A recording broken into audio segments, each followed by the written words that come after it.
I always felt it a little bizarre that I didn't care much for Jacques Tourneur's 1942 picture Cat People. I mean, I'm hardly the first film snob to be unimpressed by it. Its status as a classic is somewhat contested, to my understanding, these days. I suppose I felt as though that film's technical creativity, where present, couldn't compel me to truly appreciate it overall, in the wake of so much corny, dated narrative trite surrounding it, far too distracting for me to really admire as a film experience. So how excited I was upon viewing 1943's The Leopard Man. Anyone who was skeptical about any praise showered upon cat people, and anyone showering said praise, ought move along to The Leopard Man. This is the one. Let's take the interesting direction, mood, and sound design of Cat People and find a superior screenplay. What we have is The Leopard Man, one of my favourite B-horror films due to its magnificent composition, its satiating efficiency, and captivating atmosphere. At just under 70 minutes in length, The Leopard Man is one of the most beautifully compact genre films ever made. It doesn't feel rushed whatsoever. It is ably paced and does not remotely outstay its welcome. There's something in that which makes you want to stand up and loudly applaud. This film will be effectively spoiled with my screen caps, and I would wholly recommend viewing this film as freshly squeezed pulp, so go and do so. Pause this video now. I'll wait 70 minutes. Do, do, do. Every little thing she does, every little thing she does is magic, magic, magic. Every little thing she does, every little thing she does. Okay, I'm not waiting 70 minutes. Let's finish this piece. Set in the quaint town in New Mexico, apparently amoral nightclub owner Jerry Manning hires a black panther as a peculiar publicity stunt for his girlfriend Kiki, who's a performer at his establishment. The big cat is frightened by the castanets of one of the dancers and escapes into the night. Naturally scared and hungry, it unfortunately takes the life of a young woman, initiating absolute terror amongst the town, and phenomenal shame to Jerry, who is determined to track down the animal personally, utilizing the advice of one Dr. Galbraith.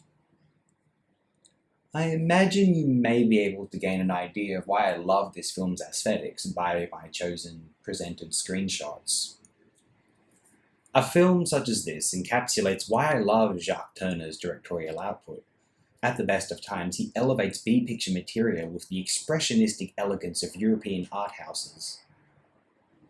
Actually, this film, along with that same year's I Walked with a Zombie, marked the first instances of Tourneur really rising above and beyond, in my opinion. Obviously, that might traditionally be an honour granted to 1942's Cat People, but I don't know, Cat People just does not do it for me, honestly. Feel free to convince me otherwise if you'd like. But yeah, sometimes all one needs is a juicy genre film such as this one. I consider this a picture imbued with both intriguing horror substance and fantastic cinematic style.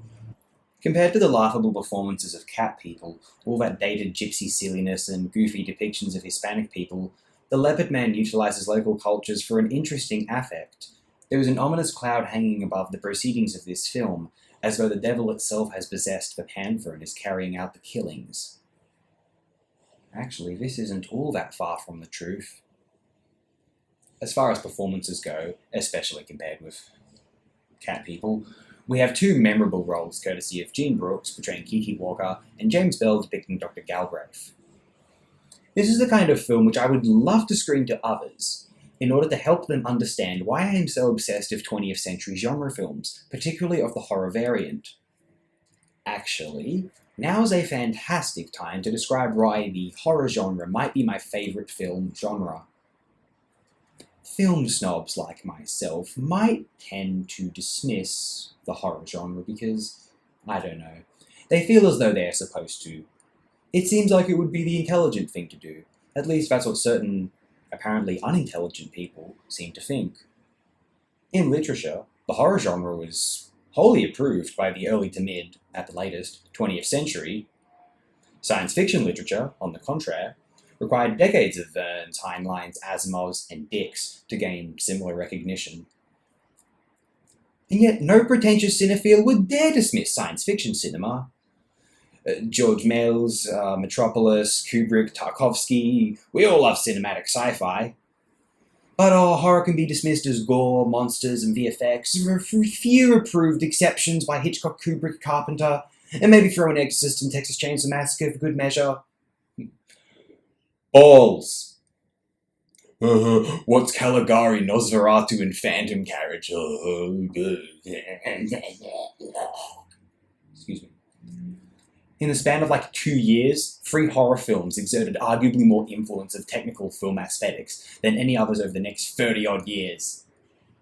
The horror genre requires an absolute mastery of all of the medium's unique qualities and characteristics, the things which make it filmic. Staging, photography, pacing, editing, framing, angling, lighting, costuming, production design, special effects. All of these things must be absolutely mastered in order to create an effective horror film.